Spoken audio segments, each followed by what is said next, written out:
Nous avons travaillé pour la marque Ubisoft. Ubisoft, c'est quoi? C'est le 3e leader mondial de créateurs de jeux vidéo. Aujourd'hui, ils ont une seule problématique, qui est de regrouper toute leur communauté hétéroclite en une seule. Pour cela, nous avons pensé un événement unique et mémorable, un tournoi où toutes les communautés se retrouvent pour challenger.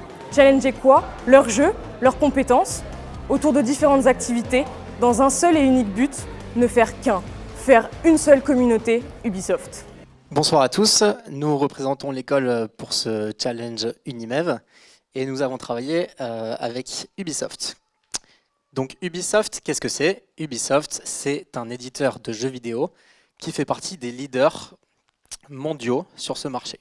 Ce qui fait sa force et sa caractéristique, c'est que Ubisoft, ses jeux sont véritablement incarnés par ses communautés. On s'est donc intéressé aux différentes communautés. Ces communautés, c'est des communautés qui sont hétéroclites. Les joueurs sont très engagés sur le jeu auquel ils jouent, mais un joueur de Lapin Crétin n'est pas forcément le même qu'un joueur d'Assassin's Creed. Et ça peut être un problème pour servir les ambitions de développement d'Ubisoft. On a donc été interrogé sur la problématique suivante. Comment créer un nouveau rassemblement de la communauté de fans Ubisoft à travers une expérience événementielle unique et mémorable. Comme je l'ai dit, les communautés sont des communautés hétéroclites, c'est-à-dire qu'elles sont engagées sur leur propre jeu. Et ce qu'on veut, c'est qu'elles s'engagent sur Ubisoft. On veut passer d'une adhésion communautaire à une adhésion de marque pour servir l'ambition d'Ubisoft qui est de passer à 5 milliards de joueurs d'ici à 10 ans. Donc comment renforcer la marque Ubisoft? Évidemment en créant un événement unique et mémorable pour lequel nous avons choisi des partis pris forts. Tout d'abord, créer une expérience collective autour de 6 licences, les 6 plus gros succès d'Ubisoft. On souhaite rassembler et regrouper l'ensemble des communautés autour de la marque Ubisoft, en créant le rendez-vous annuel identifié comme The Place to Be par tout bon fan Ubisoft. Et par-dessus tout, créer de la porosité entre les communautés. On vous présente donc UbiConnect. UbiConnect, qu'est-ce que c'est? C'est l'unique rassemblement Ubisoft des communautés autour d'un tournoi. Un tournoi, quelles en sont les mécaniques? C'est simple. Les communautés jouent les unes contre les autres et chaque joueur représente sa communauté et accumule des points lors de différentes activités. On utilise des codes couleurs par communauté pour se différencier et on utilise un système de scoring multicanal. Tout d'abord, un système de scoring, un écran géant au centre de l'événement pour permettre aux différentes communautés de suivre le scoring en temps réel. Et un système de scoring multicanal, pourquoi? Parce qu'on marque des points, d'une part, par les différentes activités du tournoi grâce à un bracelet connecté, d'autre part, par une application personnalisée pendant l'événement grâce à des mini-jeux ou même en amont de l'événement par de la gamification, dès l'inscription par exemple. Et encore, on a imaginé faire sortir l'événement des murs en créant un tournoi off que les participants puissent faire chez eux sur leur console. Cet événement, on l'a imaginé prendre vie dans un lieu emblématique qui est la Cité du Cinéma. C'est un lieu à mi-chemin entre l'artistique, le culturel et la technologie. C'est le fleuron des arts numériques parisiens. Et donc UbiConnect, on l'imagine en 3 étapes. Est-ce que tu peux nous expliquer ces 3 étapes, Mathilde, s'il te plaît? Bien sûr. Alors, UbiConnect. Tout d'abord, on a imaginé une matinée qui est réservée aux influenceurs et aux star players. Ensuite, une après-midi pour le grand public. Et enfin, une soirée fun et fédératrice dont on vous révélera le contenu à la fin de notre présentation. Pour la matinée, on a pensé à rassembler les influenceurs et les star players. Alors les star players, ce sont les plus gros fans de chaque jeu Ubisoft. L'objectif de cette matinée, c'est de leur présenter notre événement en exclusivité. On les invite avec leur équipe pour qu'ils puissent réaliser du contenu en temps réel et le partager sur les réseaux sociaux pour fédérer les fans dès la matinée et faire un maximum de bruit sur les réseaux sociaux. Donc, par exemple, vous pouvez voir des influenceurs et leur nombre de vues moyennes par vidéo que l'on souhaiterait inviter à notre événement. L'objectif, vous l'avez compris, c'est de créer le buzz, de faire le maximum de bruit sur les réseaux sociaux. Donc pour cela, dès le début, on donne rendez-vous à nos influenceurs et star players dans 3 lieux emblématiques de Paris pour les emmener à la Cité du Cinéma. Et on les transporte dans des moyens de transport totalement atypiques.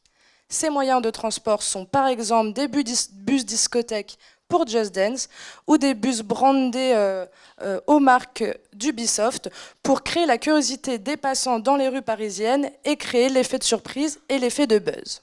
Dès le début d'après-midi, on invite le grand public à rejoindre les influenceurs et les star players qui seront déjà présents pour créer un moment de partage et de rencontre pour fédérer les communautés Ubisoft autour de différentes de jeux ludiques, et on a appuyé sur l'immersion dans les mondes. Alors, l'immersion, donc par exemple pour le jeu Assassin's Creed, on reprend le concept du jeu et on crée un parcours urbain où le participant doit sauter le plus rapidement possible de plateforme en plateforme dans un temps imparti pour marquer des points pour sa communauté. Pour Far Cry, on a pensé à créer un codage où les participants doivent coder un mini-jeu inventé par les membres d'Ubisoft, et on donne aussi l'opportunité unique aux participants de découvrir comment on crée un jeu vidéo chez Ubisoft en rencontrant les programmateurs et les développeurs d'Ubisoft. Pour Mario et les lapins crétins, on s'est inspiré des jeux pour enfants qu'on reproduit en taille réelle. Et pour cette activité, les participants doivent s'attacher par le poignet avec un membre d'une communauté adverse pour créer le partage et la rencontre entre les différentes communautés. Pour Rainbow Six Siege, on pousse à son paroxysme l'immersion dans le monde en reproduisant les cartes du jeu le plus fidèlement possible et en créant un laser game. Il faut comprendre que pour les fans Ubisoft qui jouent à ce jeu, par exemple, depuis des années, qui connaissent les cartes par cœur, se retrouver à la place de leur héros favori dans le monde exact sur lequel ils jouent depuis des années, c'est un moment unique et mémorable qui est extrêmement important pour eux et qu'ils partageront autour d'eux et sur les réseaux sociaux. Pour Watch Dogs, on s'est également inspiré du synopsis du jeu en créant un escape game où les participants doivent sauver la Cité du Cinéma d'un hackage imminent dans un temps imparti.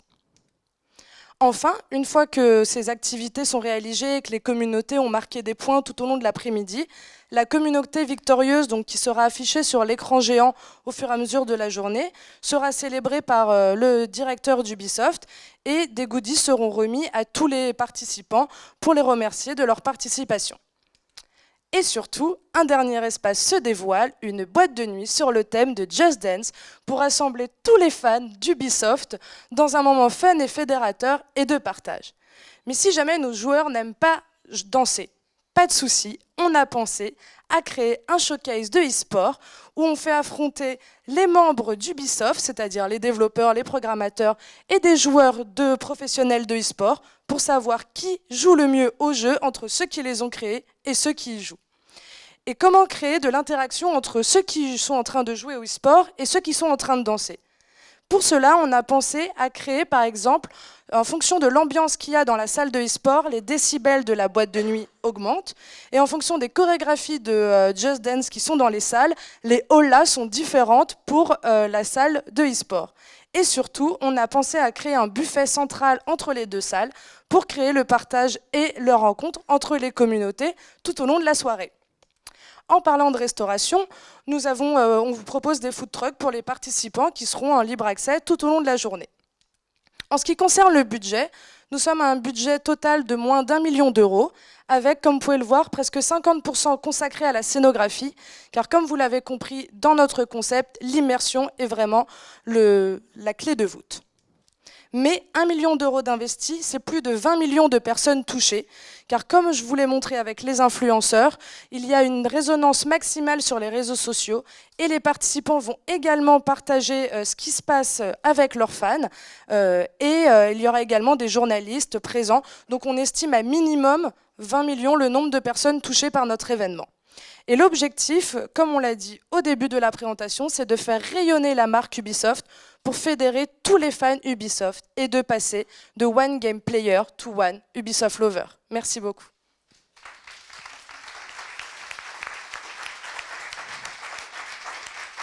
Quelles sont les marques qui participent au tournoi en tant enfin, vous avez celles qui participent au tournoi. Just Dance apparemment ne fait pas partie du tournoi, c'est une partie après. Alors si, vu qu'on n'a que 12 minutes pour vous présenter, on a fait une sélection des activités, mais il y aura également une activité Just Dance. On a pensé à les influenceurs, à faire un jury d'influenceurs et les participants devront refaire les chorés Just Dance et marquer des points pour leur communauté. Là, on vous a montré un exemple d'activité et une partie du panel des activités qu'on peut proposer pour cet événement. Combien de personnes pourraient participer à cet événement ? Alors on est sur la Cité de la Mode qui fait beaucoup de mètres carrés, notamment 2000 et quelques. Du cinéma, pardon. De ce fait-là, on pourrait accueillir entre 4500 personnes jusqu'à 5000 personnes. On a différents espaces qui sont dédiés, notamment donc, la grande nef principale, qui accueillerait toutes les activités. On aurait toute la partie restauration qui serait dans une salle annexe. Just Dance, boîte de nuit dans une autre salle. Donc on pourrait accueillir entre 4500 personnes jusqu'à 5000 personnes. Personnellement, il y a 2 jeux que je ne connais pas.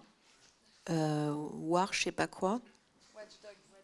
Watch Dog et celui où vous proposez de la programmation, c'est ça?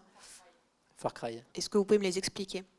Far Cry, c'est un jeu ouvert, c'est-à-dire qu'en fait Ubisoft a créé le jeu et les joueurs peuvent continuer à créer le jeu, à développer le jeu. C'est un peu les Sims, mais version plus sophistiquée, on va dire.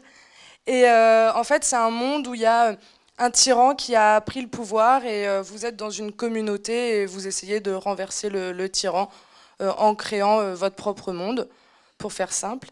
Et Watch Dogs, c'est un jeune qui, en fait, c'est dans un futur hypothétique où les grandes multinationales ont hacké la population mondiale en volant les datas. Et il y a un jeune héros qui essaie de hacker ces grandes multinationales pour récupérer les datas et sauver l'humanité. Donc, si je suis passionnée par ce jeune héros hacker, vous pensez que je vais être attirée par des lapins un peu limités cérébralement? C'est justement le but de notre événement, c'est que les participants viennent parce que dès l'inscription, comme Clément l'a dit, ils s'inscrivent pour leur communauté. Donc à la base, quand ils arrivent, ils veulent défendre leur communauté. Et en fait, pour marquer des points, ils doivent participer aux différentes activités pour marquer un maximum de points pour faire gagner leur communauté. Et par ces activités, en fait, ils découvrent les autres jeux, les autres univers. Et c'est à ce moment-là qu'ils échangent avec d'autres participants qui découvrent les autres activités et qu'on leur donne envie soit de jouer à ces jeux, soit que en fait, les participants se disent, à partir de maintenant, si c'est un jeu Ubisoft, c'est forcément un bon jeu. Parce que ceux que j'ai vus, les univers que j'ai vus, ça m'a plu et j'ai compris, j'ai aimé, j'ai adhéré. Du coup, pour rebondir là-dessus, vous avez dit renforcer la marque Ubisoft. Et donc, on sait que souvent, une marque forte porte une vision, etc. Et donc là, en gros, vous proposez de fédérer la communauté autour de la qualité des jeux. Est-ce que c'est ça la vision d'Ubisoft? Est-ce qu'il n'y a pas quelque chose d'au-dessus, peut-être? Actuellement, Ubisoft existe à travers ces marques, de ces licences en fait, et la marque Ubisoft n'a pas vraiment de valeur en tant que telle. Et donc notre objectif à travers cet événement, et c'est aussi la démarche d'Ubisoft, là ils organisent un événement actuellement Ubisoft justement, et donc l'objectif c'est de créer, c'est que les participants, je me suis perdue. Chercher à créer une essence commune. Voilà, c'est ça. De la marque Ubisoft. C'est ça, c'est que d'une communauté. Quoi, cette essence? Je vais prendre le relais.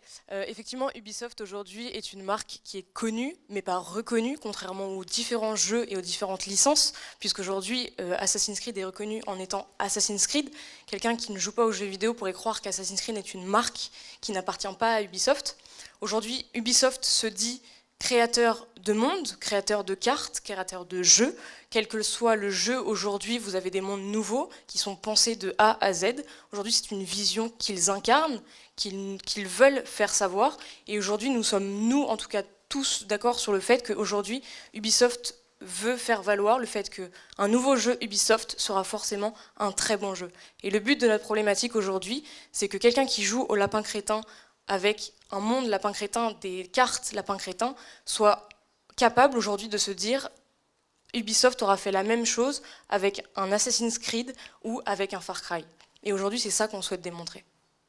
Vous avez parlé de star player. Combien y a-t-il de star players pour la marque Ubisoft sur toutes ces marques, hein, sur toutes les marques que vous avez citées? Il y en a à peu près combien? Combien ils en recensent? Ça dépend parce que les star players, c'est un top, ça peut être un top 5, un top 10, un top 20 ou un top 200 du jeu. Et ça dépend si on parle au niveau mondial, au niveau de la France. Parce qu'il y a des jeux qui vont être pas forcément très populaires en France, mais populaires ailleurs dans le monde. Donc c'est un peu dur d'évaluer, parce qu'en fait, ça dépend des critères que vous prenez. Ça dépend des critères, en fait. Ma question derrière était de dire du coup, vous avez 4000 participants. Et comment se fera la sélection de ces 4000 participants sans créer de déception auprès des autres, du reste de la communauté de fans? Donc on n'est pas sur les influenceurs, puisque les influenceurs sont le matin. On a 300 influenceurs avec Star Player. Et donc les Star Players font partie de ces 300 personnes, influenceurs plus Star Player. Et l'après-midi, on serait effectivement sur des joueurs de jeux vidéo qu'Ubisoft choisirait en fonction peut-être de leur achat régulier dans le mois, etc., puisqu'ils ont une base de données quand même de recensement de joueurs, ils ont un top 5 sur chaque jeu, etc. Ils ont quand même une base de données qui est assez vaste là-dessus. Et donc là-dessus, on laisse entièrement Ubisoft faire les invitations pour notamment les meilleurs joueurs de chaque licence et inviter, voilà. Sur les influenceurs, ce qu'on imagine, c'est qu'ils fassent monter en pression l'événement, comme vous le dites, en amont, en communiquant à leur fanbase, à leur communauté, en teasant cet événement. Et le jour J, le matin même, c'est-à-dire qu'on les imagine aussi facilement tweeter, faire des stories, en boostant les participants qui vont arriver l'après-midi, en les chauffant à bloc pour le tournoi. Merci beaucoup à vous. On peut les applaudir. Merci beaucoup.